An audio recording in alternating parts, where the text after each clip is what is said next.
Hello and welcome to the Talent GTM Podcast. I'm your host today, Krissy Manzano, and this is where we discuss a range of topics related to hiring, team building, leadership across go-to-market organizations today. And I have none other than my guest, Ryan Williams. I've known Ryan for a long time. He is a startup sales leader turned executive coach, and he's been personally part of the journey to 100 million plus at three really fast moving SaaS companies. First, started off as an operator like most, and then became an advisor and finally a coach. And so he also has a filmmaker debuting a feature documentary Outside the Valley in 2021, which highlighted startups from around the world, including 150,000 travel miles, and interviewed over 100 startup founders from Lisbon to Auckland, which is honestly just pretty impressive and just so interesting really with fun. background. And as an executive coach, he is trusted by great leaders, right? From Top Gun fighter pilots and U.S. Navy SEALs to startup founders backed by top investors, such as Andreessen Horowitz, Excel, Y Combinator, and Google. And he's advised, coached, or, spoken to groups of leaders at Airbnb, LinkedIn, Zoom, and Adobe. He is the CEO of Anteater Media, and Ryan works with founders and leaders to build trust with prospects, investors, and their respective industries through short form video, which is the final frontier of executive presence, and leads us into our title of this episode and topic, which is mastering executive presence and influence on video. So without further ado, welcome, Ryan. Thank you. Thanks for having me. This is obviously my favorite topic, and you're one of my favorite people to talk to. So let's do it. I know this would be great. And I think it's just such a good time to talk about this for a lot of reasons. One, because, I know there's this big back to office push, but at the end of the day, it's never going to be the same that it was. We are going to be in a remote world more than we were before COVID, right? Mm-hmm. That is just part of the new normal. And, I've seen a lot of folks really kind of, struggle with how to engage teams remotely. And then also leaders really understand how to have executive presence or how to talk to executives, right?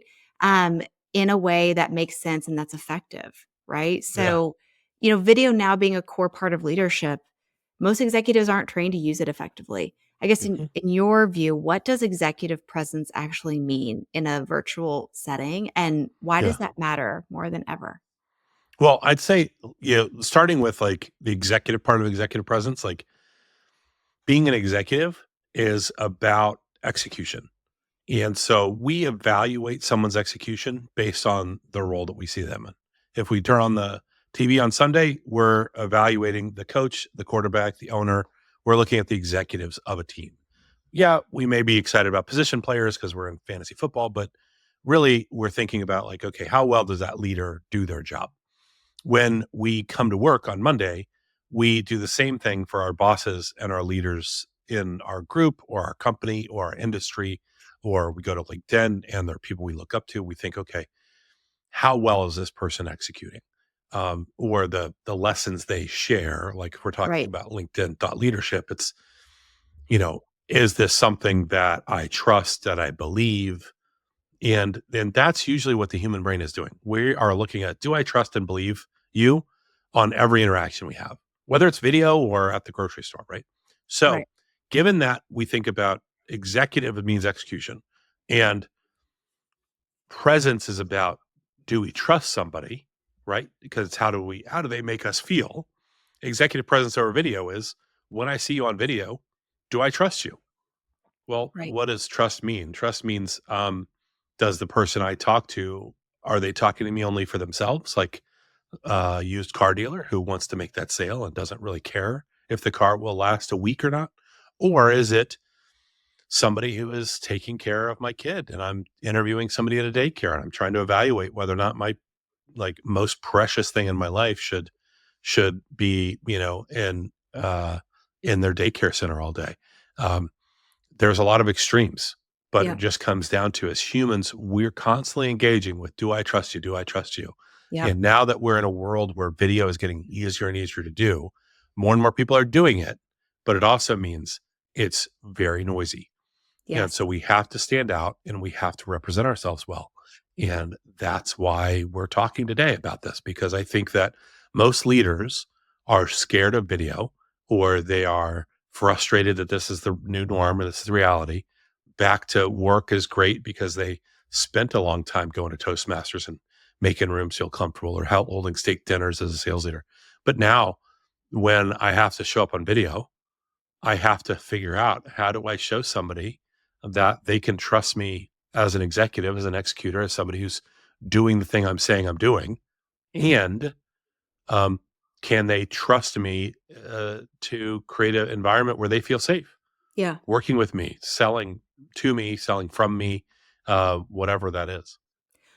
I want to dive into something you said, which was, a lot of executives are afraid of video. And I wonder why you think that. Because when I think of a lot of executives, sometimes I feel like they don't have empathy and they don't have really good Mm. EQ to really care about how other people see them, essentially. So I would almost think that they wouldn't be afraid, but I would love to like dig into that more and kind of understand what makes you think that executives are afraid of video, Yeah. where I could see almost their direct reports or individual contributors being more afraid of Yeah. video.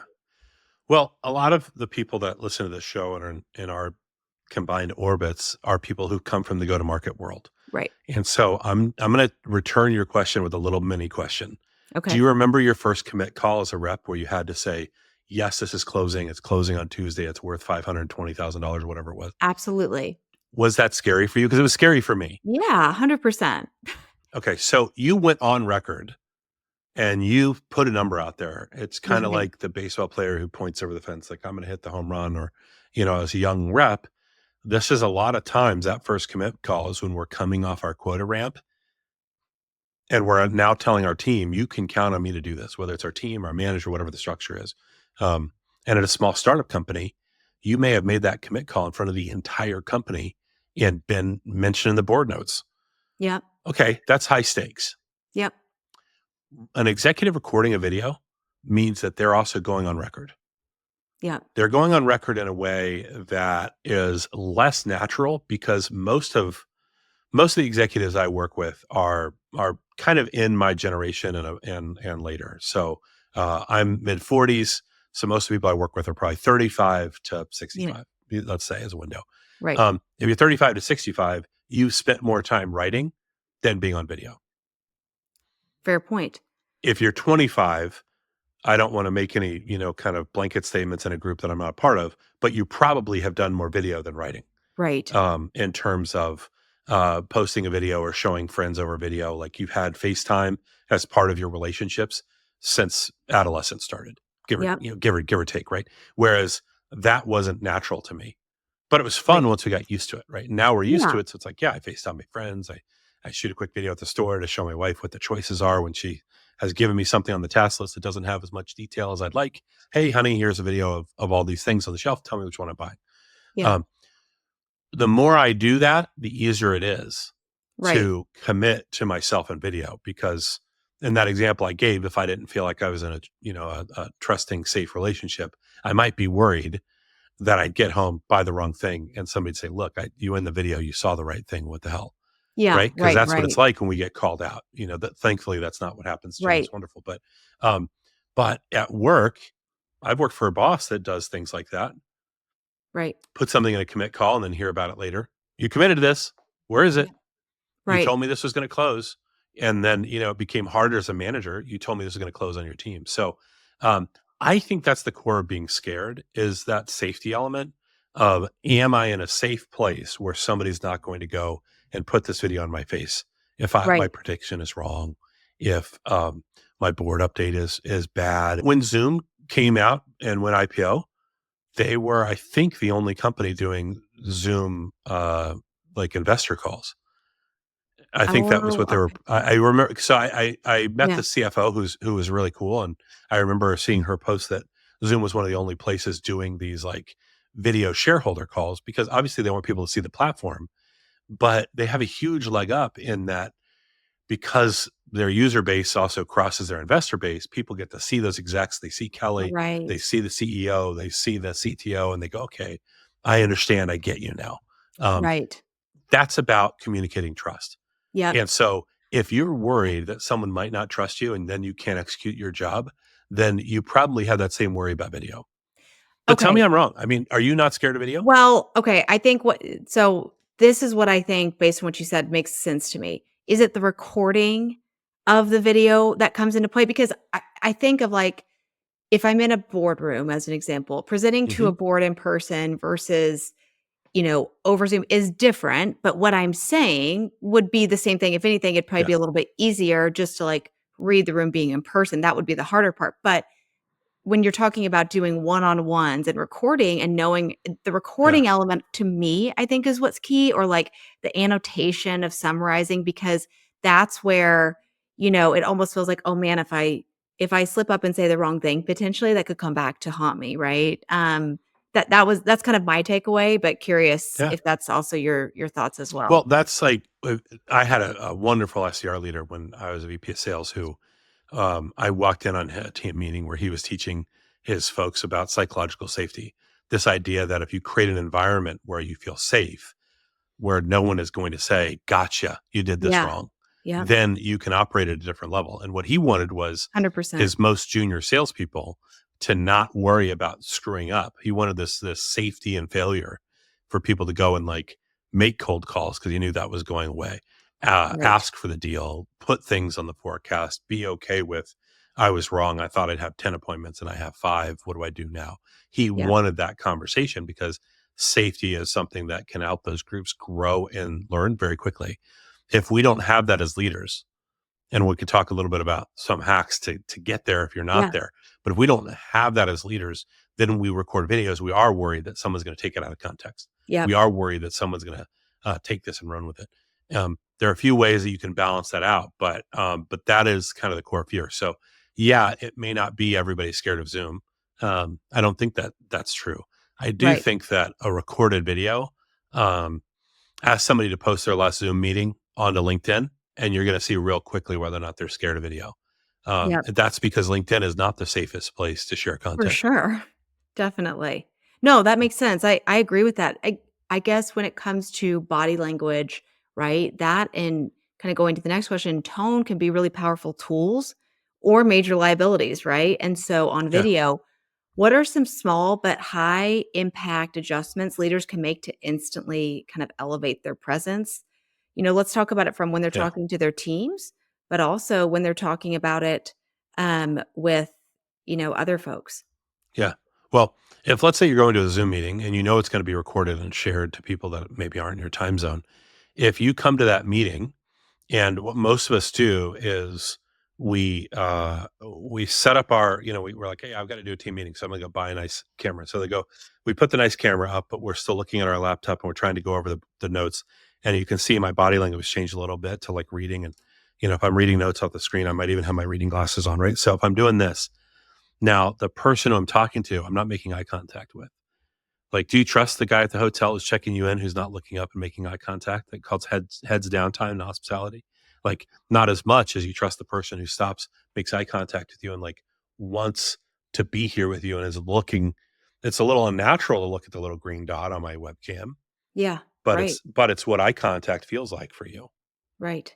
Right. So now that the game is changed. So if I'm doing a presentation like in a deck format, what I often do will print it out. I know paper, right? Who uses that? I'll print it out. So I'll speak off of my like paper notes so I can hold them here. I don't know if you can see that on camera, but like I can hold them basically right Yep. here and I can look at somebody and now I can try to make that feel as one-to-one as possible. The second thing I want to do is instead of worried about like all the tech, I just want to worry about just enough tech to know that my eye line, meaning the level of my eye to the camera's eye, which is what the user is going to perceive, whether I'm looking you in the eye, and audio. I want to make sure that I make it easy for you to watch and hear. It's Yeah. easier for you to watch if I'm making eye contact or simulating eye contact. And it's easier for you to hear if I invest in a decent microphone. In this case, we're both using podcast mics, but you can do this with a headset too. It's just being conscious of, okay, where's my mic? And if I'm wearing that like kind of Apple AirPod headset or whatever, I'm going to Yeah. make sure that I get a clean recording. I'll go record a sample. I'll listen to it. I'll Say, is that easy to listen to, or do I need to change it? Um, I've been to countless Zoom calls where execs will dial in from a busy place and explain, "Oh, I'm a busy person. You'll all understand." But you just made that message even harder to hear. I've been guilty Yep. of that myself. I had to do a Right. presentation one time in an airport, and I found the quietest place, and it was a horrible presentation, and it was a bummer, but I think most people understood. And I just tried to lean into, I know it's really loud, so I'd like you to participate more. And, I had them go through the material Yeah. and kind of read back what they were learning. Um, and that's an old trick from when I used to be a sixth grade social studies teacher. So I'd have them read back a little bit. And then I did a lot of going over resources for people to go do self study, Yeah. because I know they're not going to ask me questions and try to stay on a Zoom call that's painful to listen to. Yeah. It's actually a really good point. You talk about calling in. Obviously, we all have those moments where we have to call Hmm. in because we're traveling or just, we don't want to push that Yeah. meeting out just for, maybe our schedules. But it's a great point because when someone calls into a Zoom call, that is a video Yeah. call, right? It really does change the Hmm. format of the whole thing. That person is 90% of the time the one that's considered probably the most disengaged. You can't read them or anything. But then also, too, I'm just thinking like when you have team calls as an example. You have all of these, Hmm. depending on how Zoom is set up or whatever your platform you're using, it's hard to see. You don't see everyone on there. Like it maxes out, of how many people you can see. Yeah. If you're even showing the whole grid and then you have to push down. And so when you're in person, you're like making eye contact Yeah. with like, Yeah. who you're making eye contact with and kind of checking out and doing that. And so making sure that, you're available on the call. It seems small, but it's so important in building that connection and Yeah. versus just reading off your screen the whole time and people seeing you do that, but Yeah. there's no connection, which is hard to do over Yeah. video, right? So Well, there's a couple of things that I think if we really dig into, like in-person relationships, we recognize as very trust building. Um, One of those things that I noticed recently, I was at a doctor's appointment with my kid, and the doctors, said, "Hey, I need to, in order to evaluate what was going on, I need to touch you. Is it okay if I put my hand here on your back?" And my kid's 13, just trying to navigate the world and figure out who she trusts. yeah. I could see the difference of somebody asking permission, because there are a lot of 13-year-olds who don't feel like anybody asks them permission at all. We tell them what to do a lot. Yeah, Um, right, and she lives in right. my house, which means I'm going to tell her what to do quite a bit. So that one little thing is a simple hack when we're in person to show that we trust and we care about somebody else's opinion. Is it okay if I touch you? Is it okay if blank, in this meeting? Is it okay if I Yeah, take notes?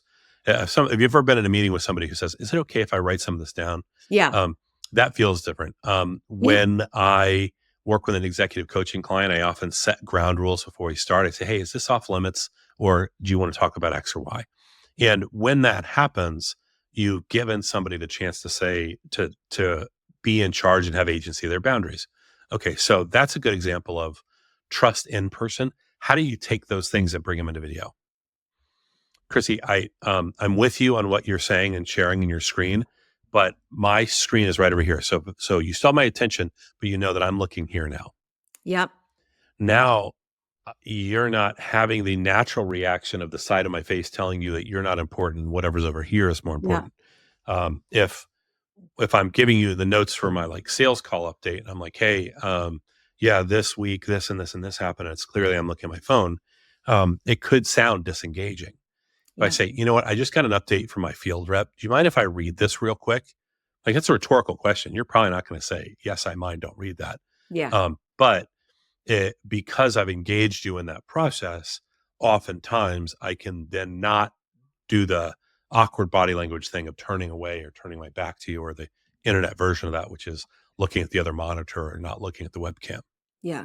Would you say just in everything that you've said so far in like hacks, the maybe the challenge that executives have separate from being nervous about the recording element, which does make sense and Excuse me. relate Yeah. to that, but also um the fact that it's so easy to disengage and make excuses for disengaging when you're talking to your team. Maybe that might not be the case always depending on how comfortable they are. It's all about comfortability, right? The more comfortable you are around people, the inverse of being scared, right? The more you Yeah. can it's so much easier to disengage or like look over and Yeah. see what's happening versus when you're in person, if you have your monitor up or whatever, it's a lot more obvious that you're doing something versus you can feel like you can get away with it a little bit more when you're on video. That's kind of my Yeah. takeaway. Curious your thoughts. Yeah, you definitely can get away with that more on video. But you also there are different tools to evaluate engagement. We hear a lot Okay. of the return to work conversation is like, we don't trust people with these mouse movers that are looking like they're online when they're not online. I think that's the wrong conversation to have. Like, I For think sure. instead we should be talking about impact, especially, we come from sales worlds where, certain field rep can do their job in 3 hours a week and do more revenue for the organization than somebody who's grinding 100 calls a day. And, depending on the org, Right. well, then there should be, privileges and opportunities based on that, in my opinion, right? So the same is also true when you go into thinking about, all right, well, what are we going to do on the Zoom call? Does everybody need to dial in, or does everybody need to show up on video? If I have somebody who's consistently dialing in, then I'll set the tone and say, hey, this is a meeting that we want everybody present for, and we want to see everybody's eyeballs for it. And Yep. so I'll front load that. When that sort of thing starts to happen, if there's not a good reason for it, like if I say that's mandatory, but it happens the first week where I dial in, I'm going to lose everybody's trust. Right. Because If we're not if doing if what I you're say this is asking. an eyeball required meeting and I dial in and throw the video on and I'm in a really bad place to hear, then I think the right way to handle that is to say, hey, this is a good example of how sometimes when I'm on the road, my my business partner is going to do this meeting instead. If I'm a VP of sales, maybe it's a VP of CS who's going to run the meeting because I'm traveling. I know it's loud where I am, but we're all going to be on video so that we Yeah. all see each other and we all hear our updates. It could also be that we say, all right, we're going to hot seat it and do your forecast call and just turn your video on when you report back. If you're not speaking, if you don't have the mic, please go ahead, turn off your video. We don't want to waste your mental bandwidth by having you stare down Zoom or feel like you can't do other things.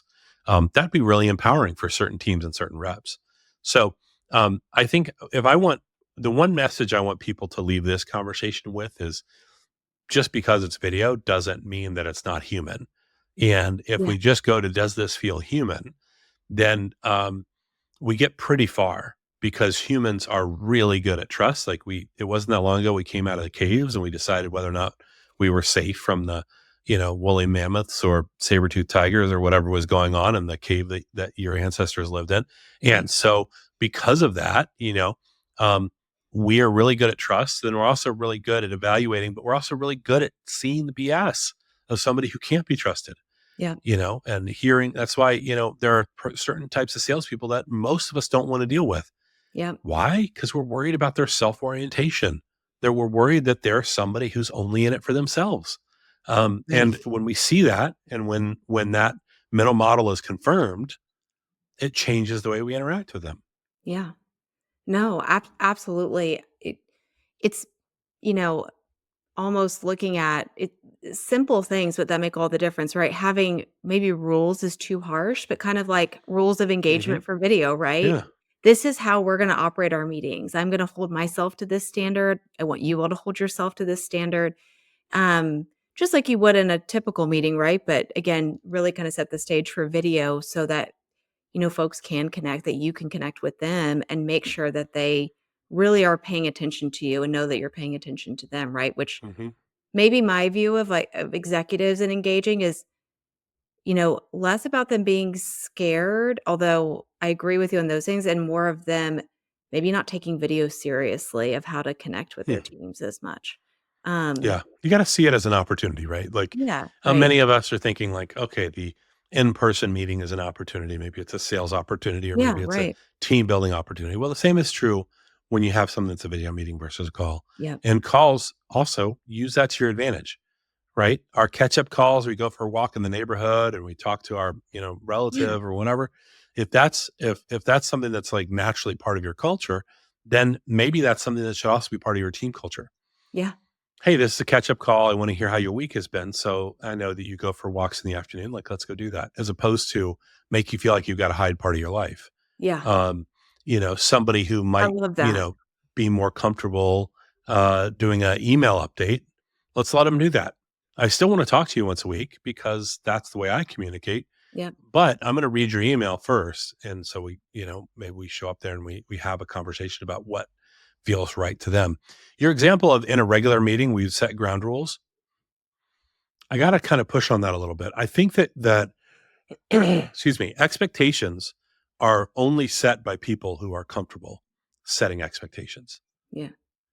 So a coach in their 50th season is going to walk out to that training camp and say, this is what we're doing this week, Right. in that program, because they know it so well, and Yeah. setting expectations very natural. And that probably sounds like the kind of, old and weathered, this is the way I've always done it. So you're going to fall in line and do it my way. Okay. Yeah. That's one type of leadership. It's not necessarily bad. Yeah. Sure. It's just one type of leadership. A new manager is going to show up and oftentimes run their sales meeting the way that every other sales meeting they've been a part of runs. Right. So I mentioned I was a sixth grade social studies teacher. I trained for 5 years to be a teacher, and then I decided that I wanted to find other ways to work with kids, and then that evolved to sales, and that evolved to leadership, and the rest is history. But I had a professor in school who said, raise your hand if you're here to change the way the school system is. And everybody's hand went up because, we're all young, wannabe teachers, and we're all excited about making a difference in the world.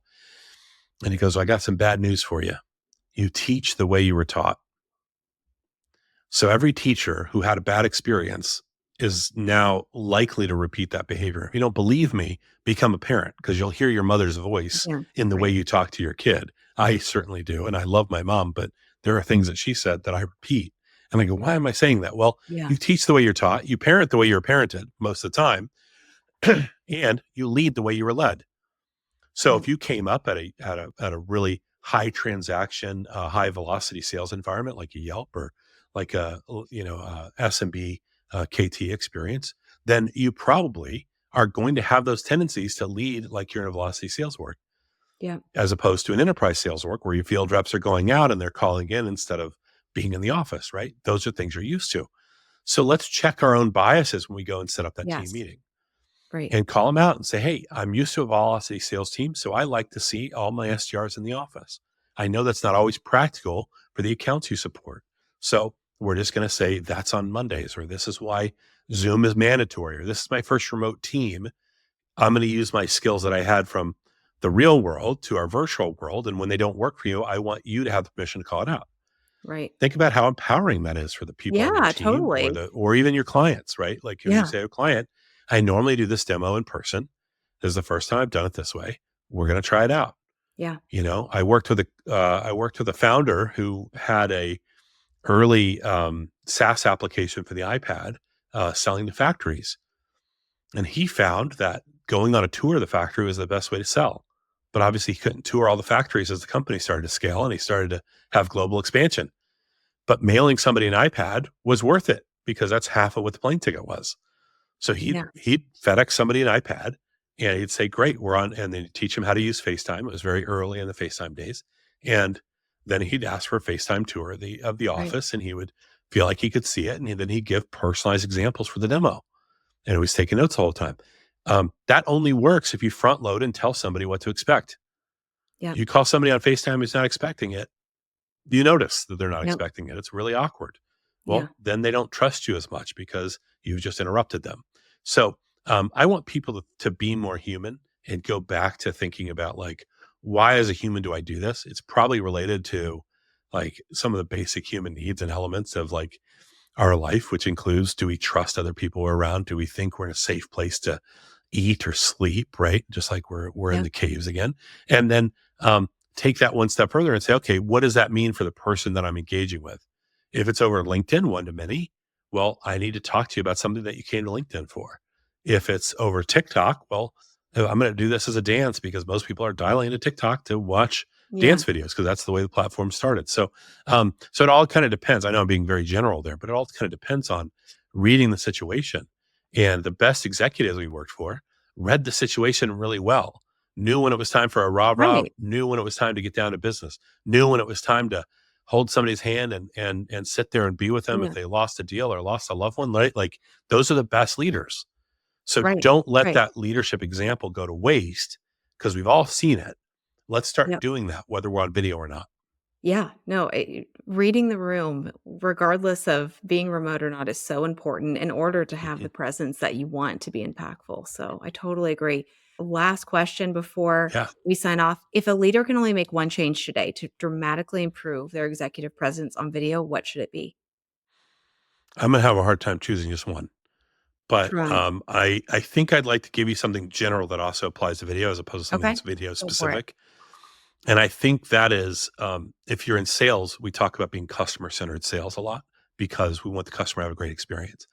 In leadership, we have to think about who the listener is, who's receiving our message. So if it's over video, it's who's watching this. And if it's who's watching this, now I need to think about my video tools. How do I show up? Do I think about the eye line? So, um, I want you to think about what their experience is and do the best you can to see the world through the lens of the person who you'd like to hear your message, whether that's clients, colleagues, or prospects. I want you to look at that lens because when you use that lens, you learn a lot. That may be going back and watching your recordings. Here's some practical tips. Go back and watch a recording of a video that you did for a team meeting. Go back and look at 3 other thought leaders on LinkedIn who are doing video, compare your video to them and take the feedback. Ask the person, Yeah. ask your ideal customer profile, hey, what do you think of these videos? Are they helpful or not? Compare them to Krissy's. When you look at my Yep. video versus her video, like, what are you getting? What do you like? How can I be better? If you genuinely want that answer to how can I be better, you will become better. And that's true over video. It's also true in the room on a deal or working with a colleague. And it's also true as you show up for your life and your family and whatever else is important to you. Yeah.